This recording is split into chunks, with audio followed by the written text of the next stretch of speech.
بسم الله الرحمن الرحيم. السلام عليكم ورحمة الله، والصلاة والسلام على رسول الله. ازيكم يا بنات؟ عاملين ايه؟ يا رب تكونوا بخير وفي احسن حال واتم صحة ان شاء الله. النهاردة بأمر الله هنعمل معانا شوية كفتة حلوين خالص، الأولاد بيحبوهم خالص. عندنا هنا فراخ. يعني عندك بانيه وهتحطيه ماشي، عندك فراخ انت محوشاها في الفريزر كده، كل ما بيفيض منك حتة ولا بتاع بتحوشيها كده في كيس على بعضيها تبقى مية مية. انا عندي هنا بتاع كيلو الا ربع فراخ، وعندي هنا بصلتين متوسطين الحجم، وعندي هنا طبق فيه ملح بفلفل وتوابل اللحمة والفراخ، وعندي هنا شبت وكزبرة فريش جميل اهو.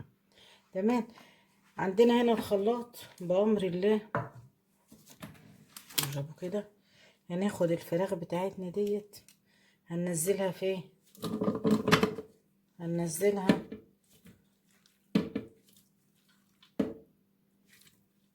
في كبة الخلاط بتاعتي، في الدورق بتاع الخلاط.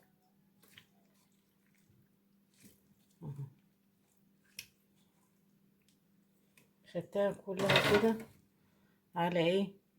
الخلاط.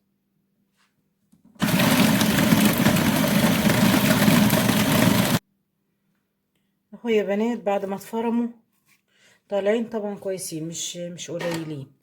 هنجيب هنا البصل وهنزل ايه في الخلاط وهفرمه.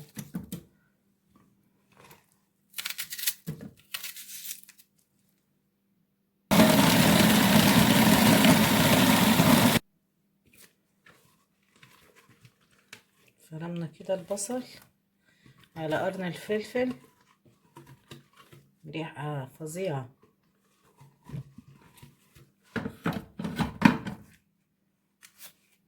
ننزل كده بالملح والايه والتوابل بتاعتنا.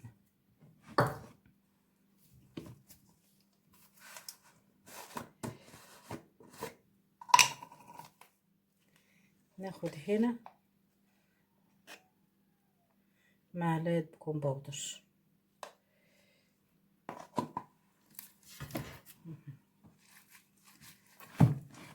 كده قلب البصلة بالتوابل والملح والفراخ بتاعتنا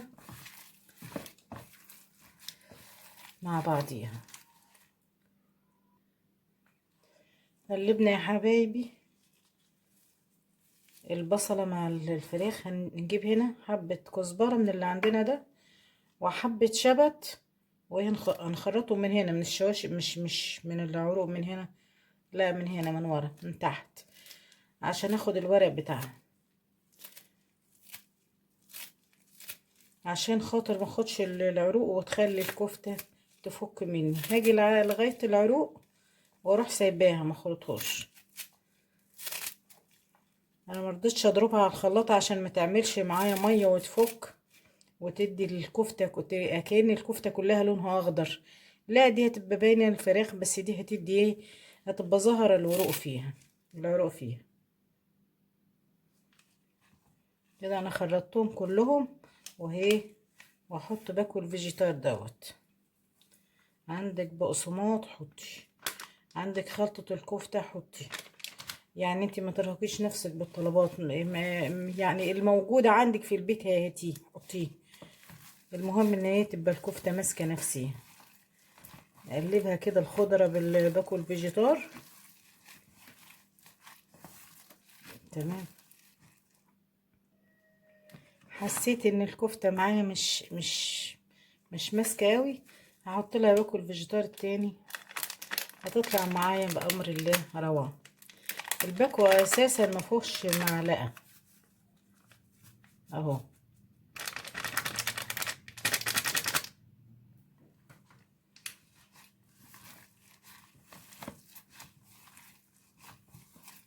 ونروح سايبينها شويه لغايه ما تتشمع معايا على رف التلاجة، عشان لما تيجي تصبعيها تبقى معاكي طالعة 10/10 بأمر الله.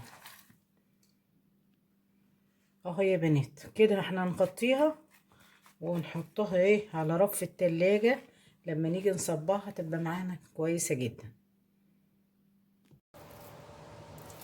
اهو يا بنات سبتها بتاع ساعة.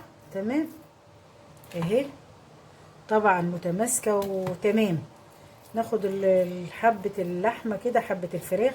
طبعا دهنت ايدي زيت عشان خاطر الفراخ ما بتبقاش فيها مادة دهنية زي اللحمة. تمام. والعصي ديت انا نقعتها قبلها بساعة، ممكن تبيتيها في الليل في المية عشان خاطر ما تتحرقش منك. وكفتة الفراخ الاولاد بيحبوها، كل الاولاد بيحبوها. تمام. وراح عاملاها كده وجنب بعضيها وترصيها. طبعا ريحة الشبت والكزبرة فيها روعة. انا حاطه طبعا بل الصاجة زيت. بدهن ايدي من الزيت اللي انا حاطاه في الصاجة. تمام. وبعملها كده الكورة، واجيب العصايتين كده. طبعا اتنفخت من المية اهو، ونروح مصبعينها. صحية وسهلة، وسهلة في الهضم، ما تتعبش المعدة وتغيير.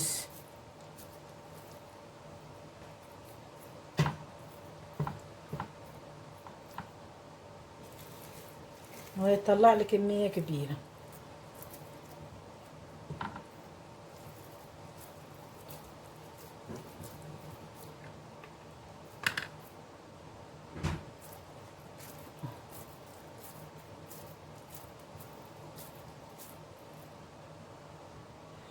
اهم يا حبايبي بعد ما خلصتهم، شايفين دي الصينية دي طلعت اهي، والصينية ديت شوفوا الكمية اللي انا عملتها طلعت لي ايه، كتير اهو ما شاء الله عليهم. هنسويهم ونرجع تاني نشوف عملنا فيهم ايه.